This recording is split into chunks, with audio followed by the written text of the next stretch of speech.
You finally said it. That tiny two-letter word that felt like a mountain in your throat. No. And the world didn't end. But the silence that followed was deafening, wasn't it? Or maybe it wasn't silence. Maybe it was the storm. The sudden accusations of you being difficult or selfish.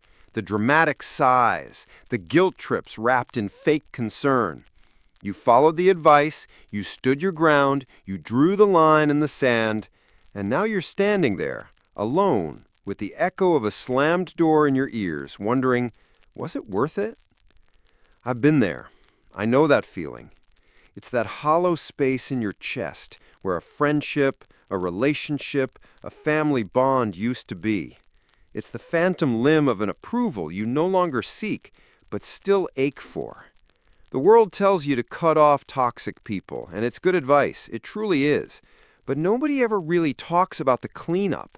Nobody tells you how to disinfect the wounds they leave behind, the invisible bruises on your soul that throb long after they're gone. They don't tell you how to stop flinching at shadows that look like their disapproval. If you're here, it's because you've realized that identifying the poison is only the first step. The real work, the sacred work, is learning how to stop drinking it. It's about rebuilding your home from the inside out, after you finally kicked out the squatter who was living in your head rent-free. And today, we're not just going to talk about it.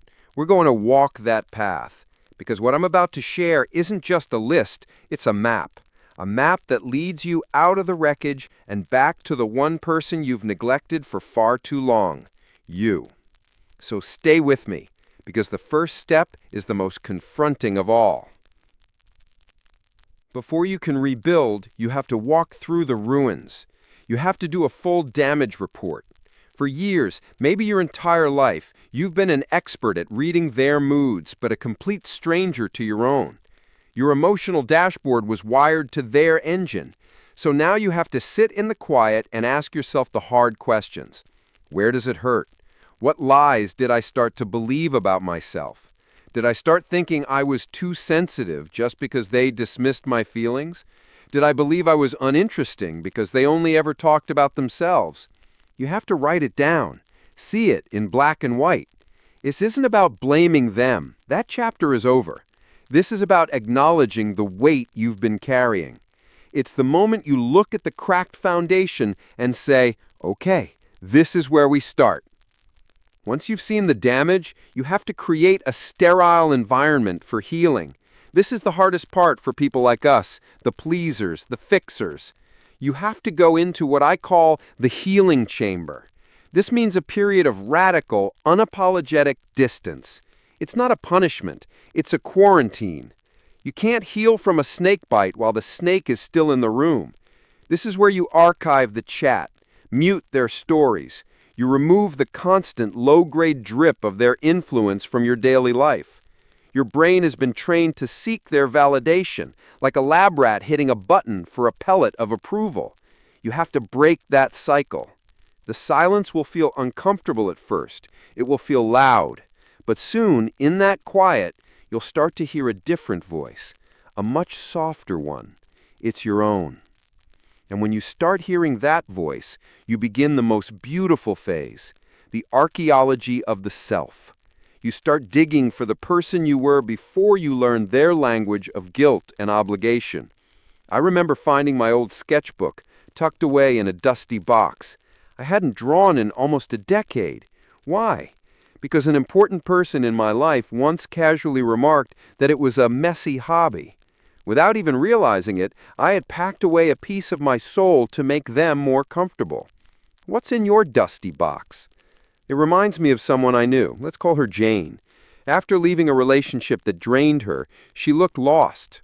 One day, she bought a cheap ukulele. It sounded terrible at first. Her ex would have called it a waste of time, but she kept playing. 6 months later, she told me, "This isn't about music. It's about hearing a sound in the world that is 100% mine." And at that moment, I understood. Before you can invite new people in, you have to fill your own house with your own music. But as you get stronger, the world will test you. It will send new people your way, and your old patterns will want to re-emerge. This is where you learn to become a gatekeeper. You stop handing out all-access passes to your life on the first meeting. You learn to watch, to listen, not with paranoia, but with wisdom. Do they celebrate your small wins, or do they immediately turn the conversation back to themselves? Do they respect no, I can't tonight, or do they push, pry, and pout? You start to see that red flags aren't just for bullfights. They're signposts guiding you away from repeating your history. Your energy is now a VIP lounge, and not everyone gets to be on the list. You are the bouncer at the door of your own peace. And how do you get good at being a bouncer? You start training your no muscle. It's probably atrophied from years of disuse, so you can't expect to go from 0 to 100. You start small with low-stakes reps. Say no to the extra shot of syrup in your coffee if you don't want it. Say no to a movie suggestion from a friend if you're not in the mood. Each small no builds strength. It teaches your nervous system that setting a boundary doesn't mean the world ends.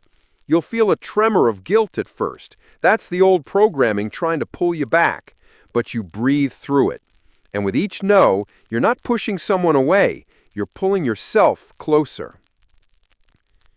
So you're doing the work, you're building your strength. It feels like a victory, right? But be careful. Because what if I told you there's a final, subtle trap that almost everyone falls into right here? A trap that looks like progress, but sends you right back to the beginning. It's the difference between temporarily feeling better and fundamentally changing who you are. It's this. You have to finally, fundamentally believe that you are the prize. For so long, you've acted like you were auditioning for a role in someone else's life. You contorted yourself, memorized their lines, tried to be the character they wanted. Stop. The show is over. You are the writer, the director, and the star of your own life. People are auditioning for a role in yours. This isn't arrogance. It's the quiet, unshakable confidence that comes from knowing your own worth independent of anyone else's validation.